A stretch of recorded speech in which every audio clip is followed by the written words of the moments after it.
Welcome back. Well, once again, Prime Minister Modi has lashed out at the Congress party's alleged Pak Prim, from saying India should be afraid of Pakistan because they have nuclear bomb, to giving a clean chit to Pakistan in the Pulwama attack. The Prime Minister says that the Congress and its love for Pakistan has taken centre stage during the Lok Sabha polls. In fact, he addressed a rally in Patiala. The Prime Minister claimed that during partition, Kartarpur Sahib Gurudwara, the place where Guru Nanak Dev spent the last years of his life, fell in Pakistan's Punjab, and he blamed Congress party for it. The Prime Minister also alleged that the Congress party did it for the sake of power, stating that more than 90,000 Pakistan soldiers had surrendered in the 1971 Indo-Pakistan War. The Prime Minister further said that if he was in power at the time, he would have taken Gurudwara Kartarpur Sahib from Pakistan before freeing their troops. Listen in.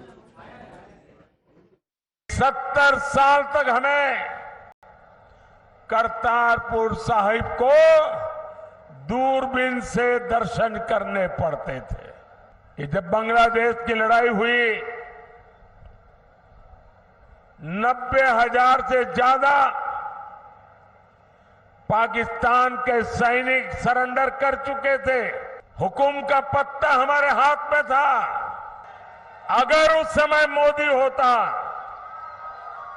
तो मैं इनसे करतारपुर साहब लेकर के रहता, तब जाकर के उनको जवानों को छोड़ता। Now let's tell you about the significance of Kartarpur Sahib Gurudwara. It was established in 1522 and is the world's first Gurudwara. It was built by Guru Nanak Dev and is considered to be the third holiest site for Sikhs after Golden Temple and Nankana Sahib. Guru Nanak Dev spent the last 18 years of his life at Kartarpur, and this Gurudwara contains Guru Nanak's Samadhi. Meanwhile, politics has peaked on Prime Minister Modi's statement, with the opposition accusing the Prime Minister of raising Pakistan issue time and again during the polls. The Saffron Party, on the other hand, claims that if Prime Minister Modi was in power at the time, he would have taken Kartarpur Sahib from Pakistan. Listen in. Congress party soft रही ना, तो ये क्या कर रहे हैं आज के दिन? इनसे मैं पूछना चाहता हूं, इन्होंने क्या किया पाकिस्तान के प्रति? कुछ कदम उठाया?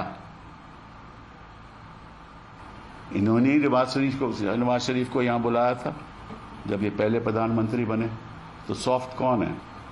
ये देखिए, ये देखिए, पाकिस्तान पाकिस्तान पाकिस्तान पाकिस्तान कर करके कोई चुनाव नहीं जीते जाते।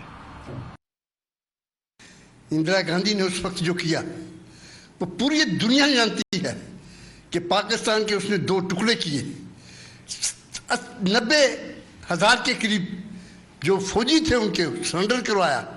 अगर इन्होंने कुछ करना होता तो गलवान घाटी, जहां चाइना ने हमारा इलाका कब्जे में किया है, क्या किया उन्होंने? तो आप बताइए, करके दिखाइए हमें कि साहब मैंने ये इलाका जो चाइना ने हमसे छीना था वो हमने वापस ले लिया है और हमने सेटिस्फैक्ट्री बातचीत की है। मोदी जी डील ही करते हैं, और एक बार मोदी जी नवाज शरीफ के घर बगैर किसी राजनीतिक प्रोटोकॉल के वहाँ डील करने गए थे। कोई डील हुई या नहीं हुई, बांग्लादेश बनने के टाइम होते आप क्या करते?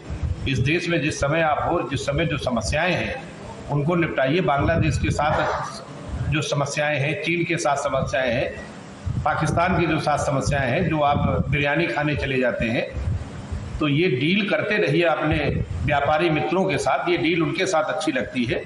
देश के साथ जो देश की ज़रूरतें हैं उन पे आपको ध्यान देना चाहिए, मुझे लगता है, जो आपके लिए ज़्यादा जरूरी है। कि जब 98,000 करीब 90-98,000 सैनिक हमारे कब्जे के अंदर थे, तो हम अच्छी डील अपने भारत को आगे बढ़ाने के लिए कर सकते थे। करतारपुर कॉरिडोर पे हम ले लेते तो उसमें उस समय मिल जाता। और हमारे जो करतारपुर कॉरिडोर जो कांग्रेस की गलत नीतियों के कारण पाकिस्तान चला गया था, क्योंकि उसमें कोई चिंता करने वाला नहीं था। देश का बंटवारा करने वाले जो उस समय थे उनकी देश से कोई आस्था, कोई देश से लगाव नहीं था। और प्रधानमंत्री का सही कहना है कि अगर उस समय कोई अटल व्यक्तित्व होता, प्रधानमंत्री हमारे नरेंद्र मोदी जैसे होते, तो हम कहीं ना कहीं करतारपुर कॉरिडोर को भारत का अभिन्न अंग बना पाते। Kane sir, your dinner. On a tile? It's antibacterial. easy to clean. Perplex? Ken bhai, it's a Thailand. IM Plus technology से बने वर्ल्ड क्लास टाइल्स। टाइल हो तो सिंपल हो।